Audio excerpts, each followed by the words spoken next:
Now, in my first show, I discussed global warming and thought that should be the end of it. But I came across this video on YouTube.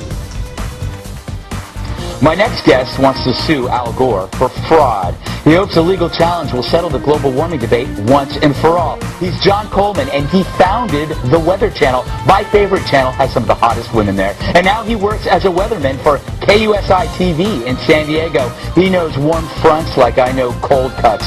So, John, why do you want to sue Al Gore? Well, the deal is this, Greg. We have tried and tried and tried to get a debate on global warming with scientists on the other side. Al Gore or any of the scientists behind him over at the UN IPCC, we'd love to have a debate with him, but they say, oh no, the debate is over. Yeah. Well, now there are 30,000 of us. We have 30,000 scientists, 9,000 PhDs, who have signed up to debunk global warming. And they still won't listen to us. You realize that Fox is the only cable network that'll put us on the air. CNN won't. That other thing, MSNBC, it won't. CBS, ABC, NBC, they scoff at us. We can't get on the air. If it weren't for the internet, you wouldn't even know I existed. Yeah, no, that's true. The whole deal is that somehow we have to be heard. So we figure maybe a court of law. Now, let me ask you, do you think, why hasn't Al responded to you? Is he scared, or is he just pretending you don't exist? Well, I think he regards us as just a little gnat. After all, he's a former vice president of the United States. He's got an Oscar. He's got a Grammy. He's got $100 million. He's got a Nobel Peace Prize. I'm going to scare him? I wish.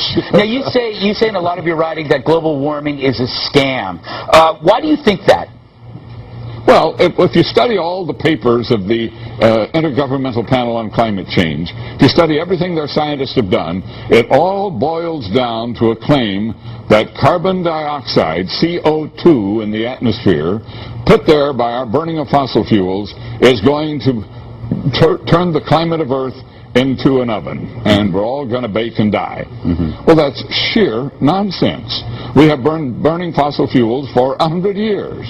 And what have we done so far?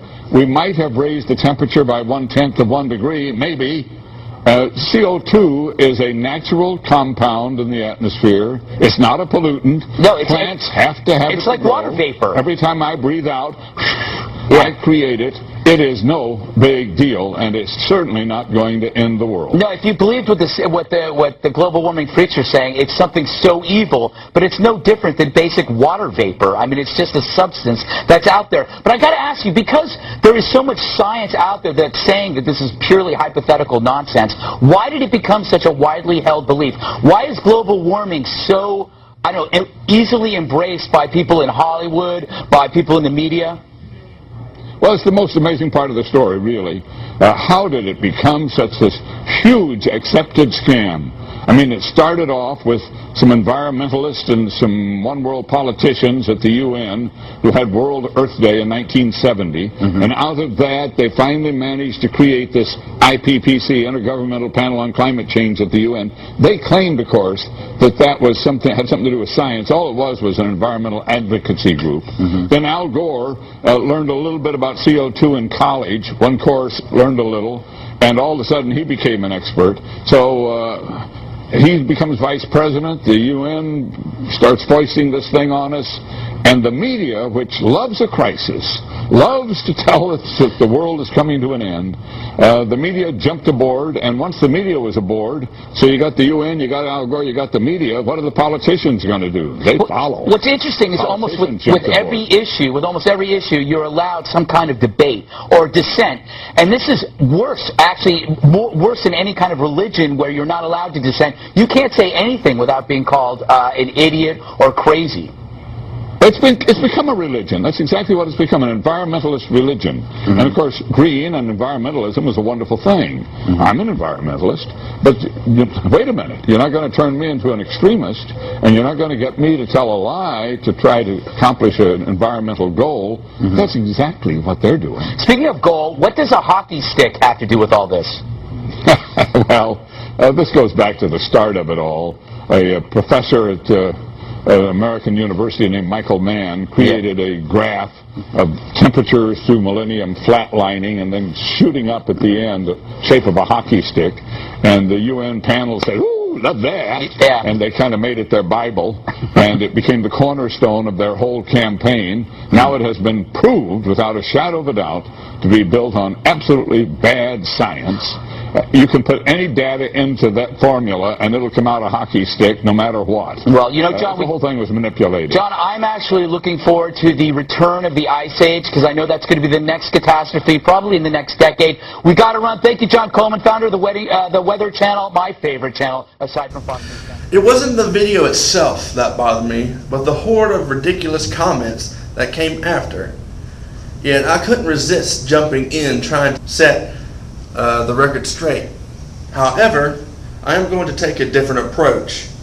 Instead of trying to prove to everyone that global warming is actually happening, I will proclaim to you that it doesn't matter if it's true or not, we have to take action.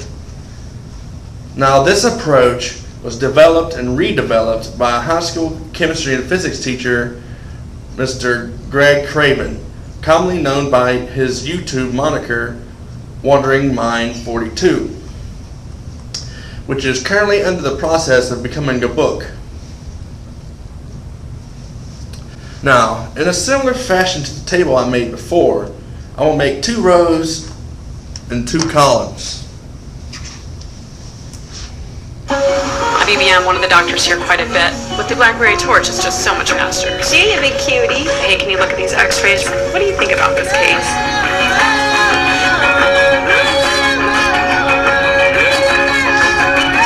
Damn corporations interrupting my show.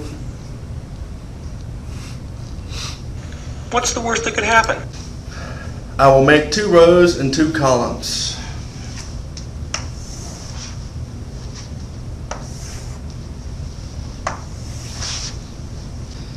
In column A, I will put yes, signifying that we take significant action against the global warming threat. Column B, take no. Little to no action against the threat. The first row, we have false,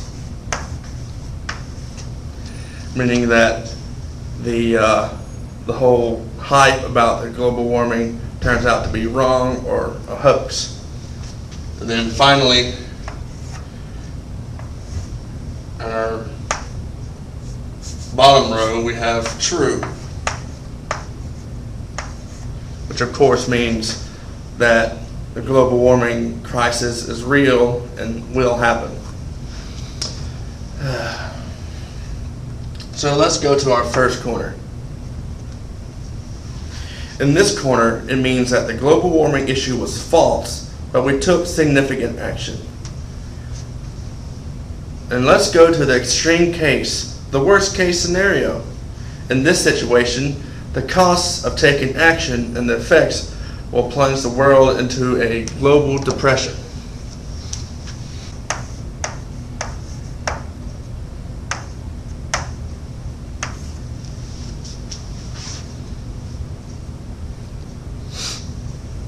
Now, we move over to the next corner, meaning global warming was false and we took no action. We are all happy because nothing happened and we didn't need to do anything about it. So, happy faces all around. Now we go to the lower corner, where global warming turns out to be true and we took action. We saved our bacon by taking action, but there are still the costs of that action. A different but livable world.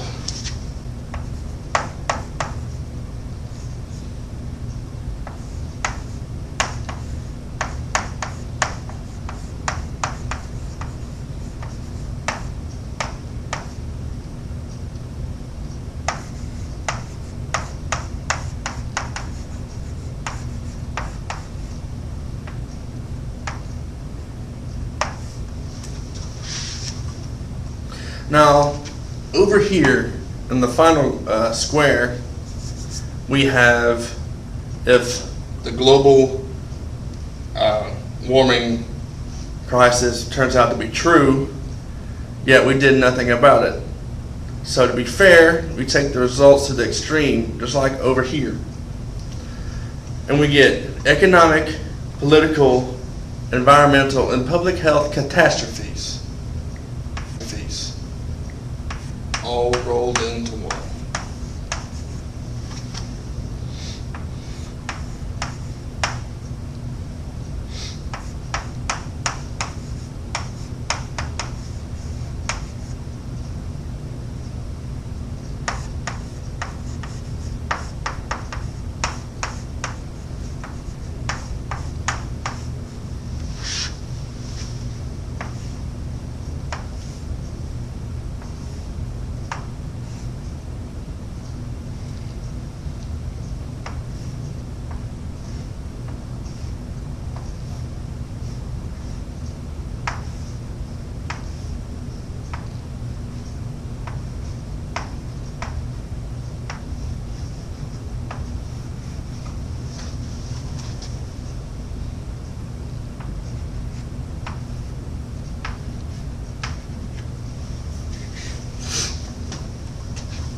What we are doing right now is arguing which row we are in, creating a shouting match over whether it is true or not. However, there is something we can do regardless of the validity of it, and that is decide which column we can be in. We as a species have the power to decide our own fate. By shifting to columns, we can see that there's a way, regardless of validity, for us to avoid worldwide catastrophe. And that is if we take significant action. Column A. We are spared from global chaos. However, I have a critique to Mr. Craven's four-square diagram. Now, this is purely a critique. This does not mean I disagree with Mr. Craven, just that I am exposing a weakness, let's say, in his argument in hopes that Mr. Craven will see it and correct it if possible to make his argument all the more stronger. And that critique is, let's assume for a moment that global warming is true and that it will happen. We take significant action. Now, according to Mr. Craven's diagram, it would be a different but livable world. However, the problem lies in the effects of our actions. We take action, serious action, to curtail global warming. It succeeds, so the global destabilization never happens. So wouldn't it, Mr. Craven, be the same as false? If we kept these actions, again, this is to the extreme. Once the initial prevention period is over, it will revert back to the false square, and we'd be in a global depression. So this diagram would end up like this.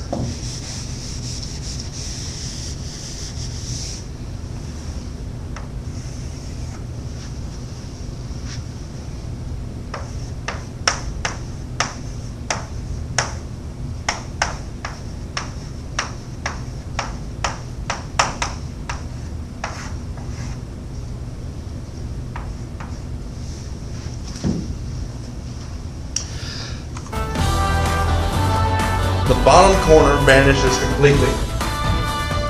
If Mr. Craven, if you are watching this, I'd love for you to help you by settling this critique.